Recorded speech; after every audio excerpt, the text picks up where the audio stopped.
Bu cür ayaqlar sonradan çox güman ki əyilir. Bəli. Və onun əyilməsinə səbəb nədir? Niyə əyilir? Bütün diz oynaq problemi, bu çanaq problemi olan ayaqlar bu formaya düşərmi? Birinci sizdən bu barədə məlumat alım, sonra biz nəticəni təqdim edək. Bəli, demək ki, Lalə xanım, bu xəstədə hələ ki diz oynağının 4-cü dərəcəli deformasiya olunmuş artrozu var. Qonartroz deyirik. Əyilmə səbəbi odur ki, dizin iç tərəfində olan qığırdaq hissələri dağılır. El arasında buna duzlaşma deyilir. Çökür və bayır tərəf daha da vətərlər genişlənir, iç tərəfə düşür yük əsas. Gəlir o bacaq yaranır bu formada. Bu ən gecikdirilmiş formadır. Yəni bundan öncə diz 4 dərəcə olur.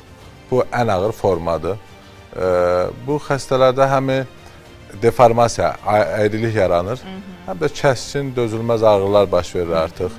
Gəzə bilmir, diz əzələləri zəifləyir. Onun üçün xəstə sanki bayıra biraz yük versə, bayır tərəfdə vətərlərini qopardacaq kimi gəzir. O görüntüdən görülür. Buna o bacaq deyirik biz elmi dildə. Bu xəstədə həm diz oynağının deformasiyasını düzəltmişik, əyriliyini düzəltmişik. Həm də oynaq endoprotezləşmə əməliyyatı icra edilmişik ki, ağrıları keçsin, xəstə artıq rahat gəzə bilsin. Və bugün Reyhanə xanım çox rahat gəzir. Amma bir də doktor var ki, bəzi xəstəlik xəbər eləmir. Amma biz çox güman ki, bunun əyilməsini yavaş-yavaş görməyə başlayırıq. Üstə gəldi dediyiniz ağrılar. Bəli, müəyyən bir dərəcəyə çatanda artıq biz bunu xəbərdarlıq edirik xəstələrə ki, bunun daha ağır forması budur.